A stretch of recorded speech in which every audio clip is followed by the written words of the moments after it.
Hi friends, आप देख रहे हैं फिल्मी खिचड़ी। मैं हूं रूना आशीष और चलिए कुछ कंफ्यूजन क्रिएट करने वाली स्टोरीज मेरे सामने आ रही हैं।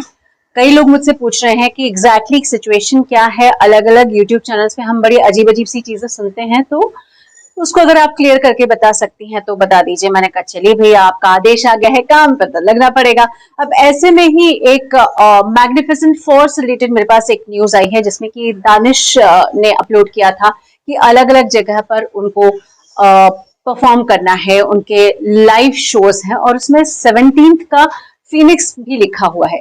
17 सितंबर पवन अगर फीनिक्स में है मैग्निफिसेंट फोर के पिक्चर में जिस तरीके से दिखाया गया है, तो फिर वो 17 को हॉलैंड नीदरलैंड में कैसे परफॉर्म कर रहे हैं। फ्रेंड्स, आप तो जानते हैं पवन सलमान और षणमुखा प्रिया का 17 और 18 नीदरलैंड्स यानी हॉलैंड और साथ ही लिस्बन यहाँ पर शो तय है। तो ऐसे में अगर दानिश के इस अपडेट को देखा जाए तो पवन दो जगह कैसे हो सकते हैं। तो मैंने कहा चलिए कंफर्म कर लेती हूँ। न्यूज कंफर्म्ड ये है कि दानिश और साइली का जो परफॉर्मेंस है वो 17 को फीनिक्स में है। अब ऐसे में आपको वो जगहों का नाम बता देती हूँ। 17 का मैं ऑलरेडी क्लियर कर चुकी हूँ कि फीनिक्स में दानिश और साइली का परफॉर्मेंस होना है, पवन का अलग होना है षणमुखा प्रिया और सलमान के साथ। अरुणिता का जो शो था 18 का वो कैंसिल हो चुका है। ओके, अब इसमें 28 अक्टूबर को ये मैग्निफिसेंट फोर यानी कि पवन, अरुणिता, दानिश, साइली ये लोग अटलांटा में रहेंगे। अक्टूबर 30 को ये लोग सेंट लुइस में रहने वाले हैं। 4 नवंबर को सुरिनाम में रहने वाले हैं। 5 नवंबर को ट्रिनिडाड में रहने वाले हैं।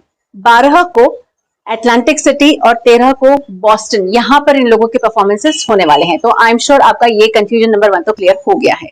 अब कंफ्यूजन नंबर 2 मुझे किसी ने लिखकर भेजा कि हॉलैंड में अरुणिता पवन के साथ जा रही है किसी गाने का शूट करने के लिए, और मुझे सीरियसली यकीन नहीं हुआ, क्योंकि एक मतलब बहुत ही छोटी सी बात है इसमें, मतलब सोचने की भी जरूरत नहीं है कि जब आपके परफॉर्मेंस वहां पर है जहां आपको कंप्लीट शो करना है, शो के टिकट की बात हो चुकी है, हॉल बुक हो जाता है, हर तरीके की जो ऑर्गेनाइजिंग टीम होती है ऑर्गेनाइज कर चुकी है।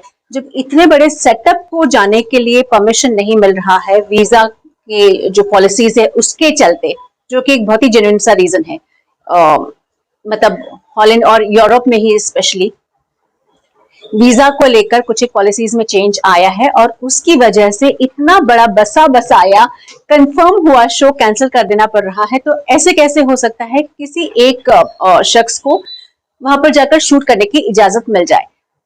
मेरे कॉमन सेंस से परे था ये, बट स्टिल ये चीज कहीं से उठी थी तो मैंने कंफर्म करने की कोशिश की। अब यहाँ पर एक आपको बात बताना चाहती हूँ। एक शब्द है शेंगन एरिया। शेंगन एरिया का क्या मतलब है? तो इसका मतलब ये है कि यूरोप के कुछ 26 ऐसे अलग अलग देश हैं जिन्होंने एक कम्युनिटी तरीके से बनाया है कि किसी भी देश में जाने के लिए, आपसी देश में भी जाने के लिए, आस पड़ोस के देश में जाने के लिए एक common visa is completely okay.